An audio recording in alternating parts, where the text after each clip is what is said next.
देखिए, नमस्कार दोस्तों, कैसे हो? बढ़िया होंगे। चलिए, कल का टेस्ट आप लोगों का कैसा हुआ आपको तो पता ही है। कमेंट करके ज़रूर बताएं कि आपको जो कल का पैटर्न था, टेस्ट पैटर्न था, वो कैसा लगा। ठीक है।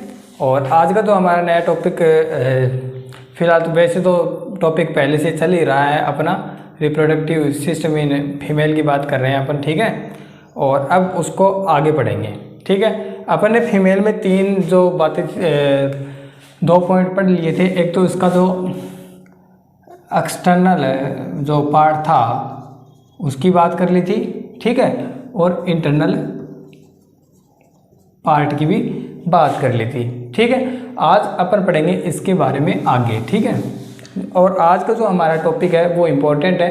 ठीक है, ध्यान से आप देख लेना। ठीक है। जो आज का हमारा नया टॉपिक है उसका नाम क्या है? Menstruation cycle. ठीक है। इसका नाम देखिए क्या है, मेंस्ट्रुएशन साइकिल। यानी इसको जो हिंदी में बोलते हैं, हिंदी में इसको ऋतुस्राव भी कहते हैं। क्या बोलते हैं? ऋतुस्राव चक्र भी कहते हैं, मासिक चक्र भी कहते हैं, मासिक चक्र भी कहते हैं। ठीक है। और रज्जो धर्म भी कहते हैं। देखिए, बात किसकी कर रहे हैं? मेंस्ट्रुएशन साइकिल की बात कर रहे हैं। और मेंस्ट्रुएशन साइकिल को जो हिंदी में बोलते हैं ऋतुस्राव चक्र भी बोलते हैं, मासिक चक्र भी बोलते हैं, और आपके रज्जो धर्म भी बोलते हैं। ठीक है। अब देखिए इसमें अपन पढ़ेंगे क्या क्या। ठीक है। देखिए, फैज जो आता है, जो इम्पोर्टेंट होता है, एग्जाम में पूछा जाता है, उसके बारे में अपन देखेंगे। ठीक है। तो वीडियो को स्किप मत करना, बिल्कुल भी स्किप मत करना, क्योंकि अगर आप स्किप करोगे तो आपको पूरा समझ में नहीं आएगा। ठीक है। मेंस्ट्रुअल जो साइकिल है वो भाई पहले तो ये बता दूं, लड़कियों में होता है ये। ठीक है। ऋतुस्राव चक्कर, मासिक चक्कर, रजोधर्म चक्र जो है वो फीमेल के लिए है। ठीक है। बात अपन किसकी कर रहे हैं? फीमेल की बात कर रहे हैं। ठीक है। देखिए, इसमें पहले तो अपन जो स्टार्ट करने वाले हैं वो है 2 वर्ड हैं जो कि इम्पोर्टेंट है। ठीक है। और आपकी एग्जाम के लिए भी इम्पोर्टेंट है। एक जो वर्ड है उसका नाम है फर्स्ट मेनार्की। क्या है? मेनार्की। और दूसरा जो वर्ड है वो है मेनोपॉज। देखिए, दोनों को ध्यान से देख लेना। देखिए, एक है मेनार्की और एक है मेनोपॉज। मेनार्की में क्या होता है? जो पहले जो और चक्र स्टार्ट होता है, यानी ऋतुस्राव चक्र स्टार्ट होता है, यानी फर्स्ट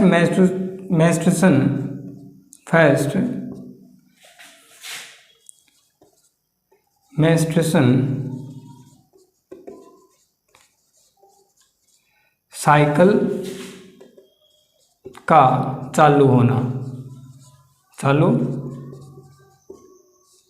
देखिए, फर्स्ट मेंस्ट्रुएशन साइकिल को चालू होना क्या किसे दर्शाता है? मेनार्की को दर्शाता है। ठीक है। मेनार्की को बताता है, यानी सबसे पहली बार जब मेंस्ट्रुएशन साइकिल स्टार्ट होता है। जैसे कि देखिए, जो मेंस्ट्रुएशन साइकिल है जो फीमेल में यानी गर्ल्स में, ये जो स्टार्ट जो होता है वो कितनी एज में हो जाता है? इसकी जो एज होती है फर्स्ट के लिए, तो वो एज होती है 12 से 14 ईयर की। 12 से 14 ईयर की साल की जब लड़की होती है तो उसमें क्या होता है? मेंस्ट्रुएशन साइकिल जो होता है वो चालू हो जाता है। और इसी क्या कहते हैं? मेनार्की कहते हैं। इसे ही क्या कहते हैं? मेनार्की कहते हैं। फर्स्ट तो ये वर्ड हो गया, इसके बारे में एग्जाम में पूछा जाता है। ठीक है। सेकंड जो वर्ड मैंने बताया मेनोपॉज। ठीक है। इसे हिंदी में बोलते हैं रजोनिवर्ती। ठीक है। देखिए दोस्तों, बात किसकी कर रहे हैं अपन? मेंस्ट्रुएशन साइकिल की बात कर रहे हैं। मैं बार बार बोल रहा हूँ, ये मत सोचना कि सर बार बार क्यों बोल रहे हैं, क्योंकि आपको ना याद हो जाएगा। मैं बार बार बोलूँगा, एक बार आपके दिमाग में नहीं आएगा, दूसरी बार आपके दिमाग में नहीं आएगा, लेकिन तीसरी बार आपके दिमाग में ये जरूर वर्ड बैठ जाएंगे। ठीक है। इसलिए मैं क्या कर रहा हूँ? बार बार दोहरा रहा हूँ, यानी बार बार बोल रहा हूँ। ठीक है। देखिए, मेनार्की क्या है? फर्स्ट मेंस्ट्रुएशन साइकिल का चालू होना, जो कि एज क्या होती है गर्ल्स की उस वक्त? 12 से 14 साल की उम्र में। ठीक है। मेनोपॉज क्या है? मेनोपॉज को हिंदी में बोलते हैं रजोनिवर्ती। और रजोनिवृत्ति का मतलब होता है कि क्या होना, मेंस्ट्रुएशन साइकिल का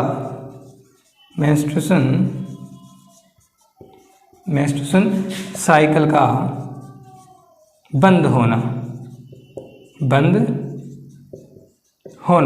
यानी निवृत्ति का मतलब होता है बंद होना। निवृत्ति का मतलब क्या होता है, बंद होना। और रज्जो का मतलब यानी आपका मेंस्ट्रुएशन साइकिल। ये कितनी की एज में होता है, ये जब जो लेडी है यानी फीमेल है, फीमेल की इस वक्त जो एज होती है वो होती है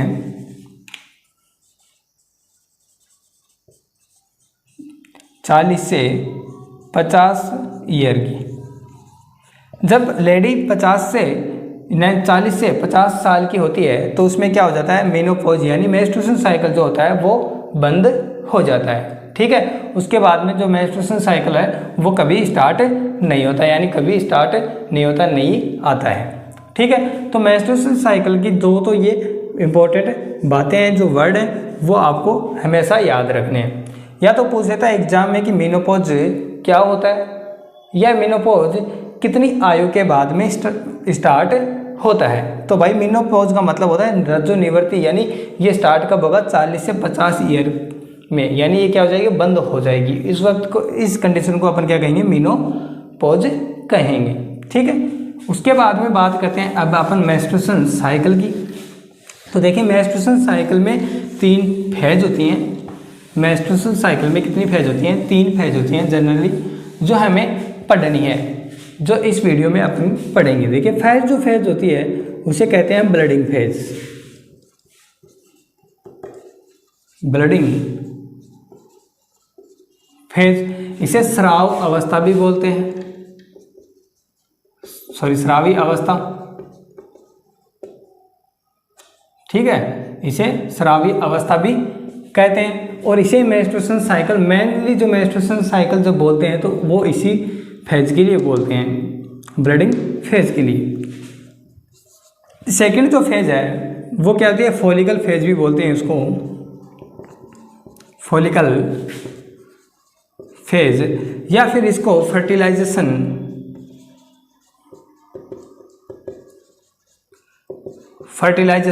फेज भी बोलते हैं, या फिर इसको ओव्यूलेशन फेज भी बोलते हैं। देखिए बात किसकी अपन कर रहे हैं, मेंस्ट्रुएशन साइकिल की बात कर रहे हैं। और मैं क्या बता रहा हूँ, मेंस्ट्रुएशन साइकिल की जो मतलब अवस्थाएं होती हैं, 3 अवस्था मेनली होती हैं, उनके बारे में जो अपन को पढ़ना है उनके बारे में बता रहा हूँ। फेज जो होती है वो होती है ब्लीडिंग फेज, जिसे स्रावी अवस्था भी कहते हैं। और सेकंड जो फेज होती है वो होती है फॉलिकल फेज, जिसे फर्टिलाइजेशन फेज भी कहते हैं, और आपकी ओव्यूलेशन फेज भी बोलते हैं। ठीक है, उसके बाद में 3 नंबर यानी थर्ड होती है, लास्ट जो होती है वो होती है ल्यूटियल फेज। क्या होती है, ल्यूटियल फेज होती है। ठीक है, देखिए तीनों फेज के बारे में मैंने बता दिया, ब्लडिंग फेज होती है, फॉलिकल फेज होती है और ल्यूटियल फेज होती है। अब अपन को इस जो वीडियो है मेंस्ट्रुएशन साइकिल की जो बात कर रहे हैं, इसमें अपने को क्या पढ़ना है, इन तीनों फेज के बारे में ही पढ़ना है। और ये तीनों फेज क्या है आपके लिए इम्पोर्टेंट भी है, इसलिए आपको क्या करनी है, अच्छे से ध्यान में रखना है। साथ में मैं बार बार कह रहा हूँ, देखिए मेहनत लगती है हमारी भी, आप वीडियो को लाइक करें, ठीक है, शेयर भी करें। चलिए स्टार्ट करते हैं ब्लडिंग फेज। आपका मैं ज़्यादा समय नहीं ले रहा हूँ क्योंकि आपका समय बहुत ही इम्पोर्टेंट है, इसलिए मैं जल्दी से जल्दी करवा रहा हूँ। और आपकी जो एसएससी वगैरह की एग्ज़ाम भी है वो भी चल ही रही है, बिल्कुल चल रही है। तो जो टॉपिक अपन करवा रहे हैं उनको जल्दी ही करवाएंगे, ठीक है। और अगर आपको टॉपिक में किसी भी प्रकार की प्रॉब्लम है, चाहे कैसी भी प्रॉब्लम हो, हमारे बोलने में अगर आपको दिक्कत आ रही है, लिखने में दिक्कत आ रही है, आपके मतलब आवाज़ में कोई प्रॉब्लम है, तो आप हमें कमेंट करके ज़रूर बताएं, क्योंकि जब तक आप हमें बताओगे नहीं तब तक हमें पता भी नहीं चलेगा, ठीक है। चलिए बात करते हैं ब्लडिंग फेज की, जो कि आपकी इम्पोर्टेंट है और मेनली जो अपन पढ़ रहे हैं। ब्लडिंग फेज क्या होती है, ये जो होती है 3 से 5 दिन की होती है। फर्स्ट पॉइंट, इसका जो फर्स्ट पॉइंट क्या है कि ये जो फेज होती है ये 3 से 5 दिन की होती है। और इसमें होता क्या है, इसमें क्या होता है, मैंने जो इंटरनल स्ट्रक्चर बताई थी किसकी, फीमेल रिप्रोडक्टिव सिस्टम की, उसमें मैंने नाम बोला था किसका, एंडोमेट्रियम का। किसका बोला था, एंडोमेट्रियम का। एंडोमेट्रियम, आपकी जो ये एंडोमेट्रियम है, इसमें मैंने बताया था कि इसके कितने पार्ट हैं, 2 पार्ट हैं। एक जो लेयर होती है उसको कहते हैं बेसल लेयर, और सेकंड जो लेयर होती है उसको बोलते हैं फंक्शनल लेयर। ये क्या करती है, इसका आधार बनाती है, ठीक है, एंडोमेट्रियम का। लेकिन ये क्या है, क्रियात्मक फेज है, क्रियात्मक लेयर है किसकी, एंडोमेट्रियम की, ठीक है, क्रियात्मक लेयर है। फिर मैंने पिछले वीडियो में ही बताया था कि जो फंक्शनल लेयर होती है वो किस वक्त टूटती है, क्या करती है, फंक्शनल लेयर क्या होती है, हार्मोन की वजह से क्या करती है, ये टूट जाती है, ब्रेक होती है, ठीक है, क्या होती है, ब्रेक होती है। और जैसे ये ब्रेक होती है तो ब्लड के थ्रू क्या होती है, ब्लड के थ्रू, किसके थ्रू भाई, ब्लड के थ्रू, ब्लड के थ्रू वेजाइना से, किससे, वेजाइना से, वेजाइना को हिंदी में बोलते हैं योनि, क्या निकलती है, बाहर निकलती है, बाहर निकलती है, क्या करती है भाई, बाहर निकलती है। देखिए बोरिंग नहीं है, आप अगर समझना चाहोगे तो अच्छा टॉपिक है, क्योंकि मैं ज़्यादा इसमें क्या नहीं ले रहा हूँ, आपका समय नहीं ले रहा हूँ, इसलिए जल्दी करवा रहा हूँ मैं। देखिए ब्लडिंग फेज बताइए, स्रावी अवस्था बताइए, ये कितने दिन की होती है, ये पूछा जाता है एग्जाम में, तो ये कितने दिन की होती है, 3 से 5 दिन की होती है, ठीक है। इसमें क्या होता है, इसमें होता है कि एंडोमेट्रियम जो होती है यूटेरस की, एंडोमेट्रियम किसकी है, यूटेरस की है भाई, और यूटेरस को हिंदी में बोलते हैं गर्भाशय, गर्भाशय क्या बोलते हैं, गर्भाशय बोलते हैं। यूटेरस की एंडोमेट्रियम में 2 लेयर होती हैं, एक होती है बेसल लेयर, सेकंड होती है फंक्शनल लेयर। तो एंडोमेट्रियम की फंक्शनल लेयर क्या होती है, टूटती है, यानी ब्रेक होती है, और ब्रेक होने के बाद क्या करती है, ब्लड के थ्रू, किसके थ्रू, ब्लड के थ्रू, क्या वेजाइना से होते हुए बाहर निकलती है, और इसे क्या कहते हैं, स्रावी अवस्था कहते हैं, इसे ही क्या कहते हैं, स्रावी अवस्था कहते हैं, जो कितने दिन की होती है, 4 से 5 दिन की होती है। आपको याद क्या रखना है, फंक्शनल लेयर आपको याद रखना है, ठीक है। अब इसके बाद में बात करते हैं किसकी, सेकंड की, जो मैंने बताया जिसको क्या कहते हैं, फॉलिकल या पुट्ट की अवस्था, या फिर फर्टिलाइजेशन फेज, या फिर ओवुलेशन फेज भी बोलते हैं, ठीक है। देखिए बात करते हैं फर्टिलाइजेशन फेज की, फर्टिलाइजेशन फेज यानी निषेचन अवस्था, ठीक है। किसकी बात करेंगे, निषेचन की अवस्था की बात करेंगे, और इसे निषेचन की अवस्था कहते हैं क्यों है। ये क्या होती है, 10वें से 17वें दिन तक की होती है, ठीक है, 10वें से 17वें दिन तक की होती है। अब इसे फर्टिलाइजेशन फेज क्यों बोलते हैं, क्योंकि लगभग याद रखना, लगभग 14वें दिन जो आपकी पुट्टिकाएं हैं वो किसको रिलीज करते हैं, ओवम को, यानी अंडाणु को उत्पन्न करती हैं, यानी रिलीज करती हैं, निकालती हैं, ठीक है। क्या करती है कि कौन से दिन, 14वें दिन, आपको क्या याद रखना है, 14वें दिन याद रखना है। 14वें दिन क्या होता है, ओवम जो होता है वो रिलीज होता है, क्या होता है, ओवम रिलीज होता है। फिर क्या करता है ये ओवम फिर क्या करता है, ये ओवम लगभग कितने 14वें दिन रिलीज होता है, और 15वें से 17वें दिन तक, याद रखना आपको, 15वें से 17वें दिन तक 70वां, ठीक है ना, 70 नहीं बोला मैंने, 70वां दिन बोला, ठीक है। तो 70वें दिन तक, 17वें दिन तक, ठीक है, क्या करता है, अंडवाहिनी में रहता है। देखिए बात किसकी कर रहे हैं, फर्टिलाइजेशन फेज की बात कर रहे हैं, निषेचन अवस्था की बात कर रहे हैं। और ये कितने दिन की होती है, लगभग 10 से 17वें दिन तक की होती है। और ये क्या करती है, लगभग 14वें दिन किसको रिलीज करते हैं, ओवम को रिलीज करते हैं, ठीक है। और ये ओवम क्या करता है, 15 से 17वें दिन तक किस में रहता है, अंडवाहिनी में रहता है। इस समय याद क्या रखना है, अगर इस समय 15वें से 17वें दिन तक अगर कोई स्त्री क्या करती है, संभोग करती है, यानी मैथुन करती है, यानी अब सरल भाषा में बताऊं तो सेक्स करती है। देखिए कोई स्त्री कौन से दिन, 15 से 17वें दिन, अगर कोई स्त्री क्या करती है, संभोग करती है, यानी मैथुन करती है, यानी सेक्स करती है, तो गर्भाधारण यानी निषेचन की स्थिति बढ़ जाती है। और इसे क्या कहते हैं, इसीलिए इसे क्या कहते हैं, निषेचन फेज यानी फर्टिलाइजेशन फेज बोलते हैं। और ओव्यूलेशन फेज क्यों बोलते हैं, क्योंकि 14वें दिन क्या होती है, आपका जो ओवम होता है वो रिलीज होता है, इसलिए ओव्यूलेशन फेज बोलते हैं। देखिए आपको समझ में तो आ गया ही होगा मैं क्या बताना चाहता हूँ, कि इसे 3 नामों से बोला जाता है। किसे, एक तो फॉलिकल फेज के नाम से बोला जाता है, सेकंड बोला जाता है फर्टिलाइजेशन फेज यानी निषेचन अवस्था, और उसके बाद में बोला जाता है ओव्यूलेशन फेज। और आपकी जो ओव्यूलेशन फेज जो होती है वो होती है 10 से 17वें दिन तक की होती है। और 14वें दिन क्या होता है, आपका जो ओवम होता है वो क्या है, पुट्टिकाओं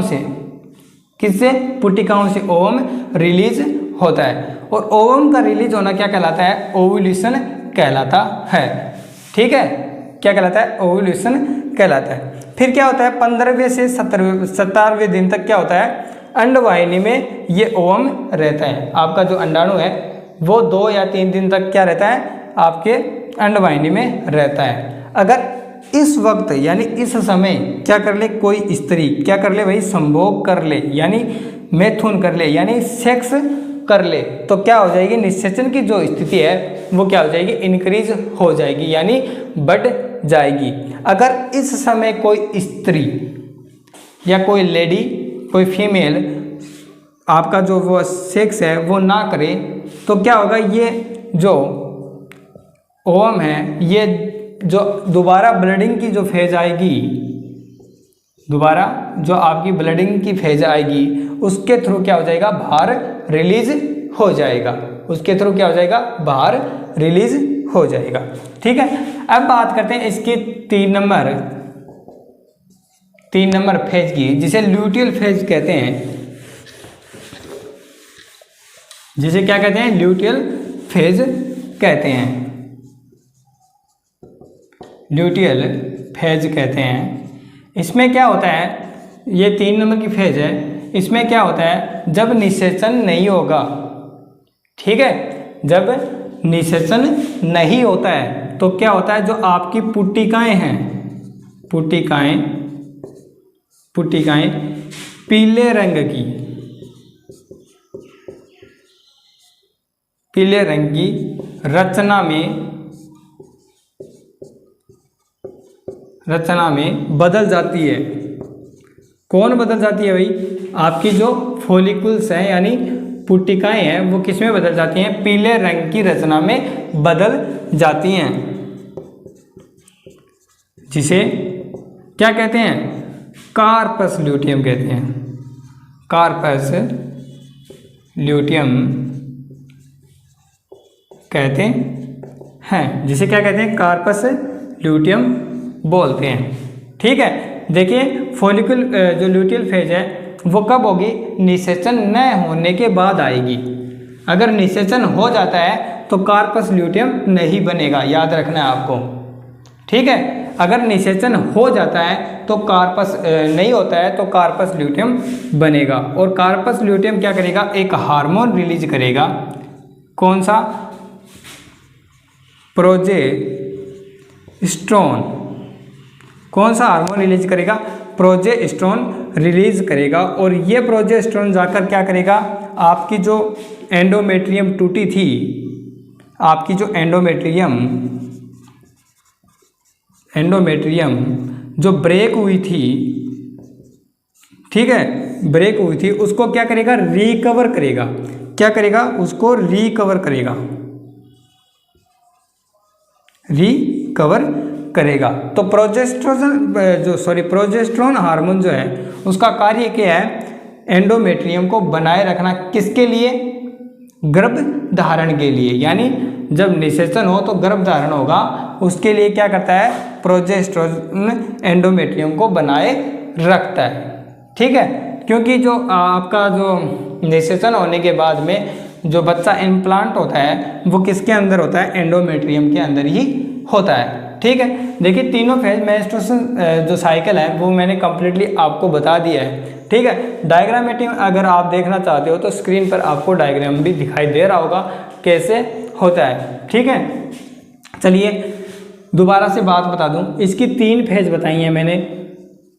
जो फेज है वो होगी ब्लडिंग फेज। कौन सी फेज होगी?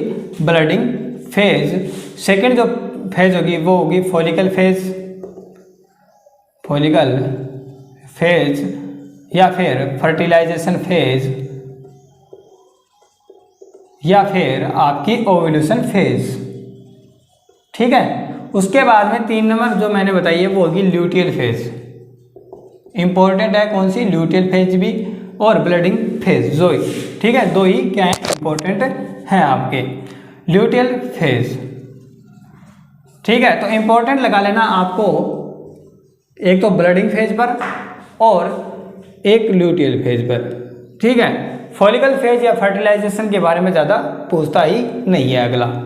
ठीक है, तो मैंने देखे मेंस्ट्रुएशन साइकिल जो है वो आज कंप्लीट करवा दिया है। उसके बाद में अपन आगे पढ़ेंगे, इसी का आगे पार्ट आएगा। सो भाई वीडियो को क्या करना है, आप लोगों को लाइक कर देना है, क्योंकि मेहनत मैं बार बार कह रहा हूँ, मेहनत लगती है आपको पढ़ाने में, आपको बताने में। ठीक है, तो उसका फल तो हमें भी थोड़ा मिलना चाहिए। और मिलेंगे अब अपन नेक्स्ट वीडियो में। और नेक्स्ट वीडियो के लिए आप करें क्या, इंतज़ार, और इंतज़ार के साथ क्या करें, हमारे चैनल को सब्सक्राइब, ताकि जब भी मैं नेक्स्ट वीडियो डालूं आपको क्या मिल जाए, उसका नोटिफिकेशन मिल जाए। और तब तक के लिए बाय बाय।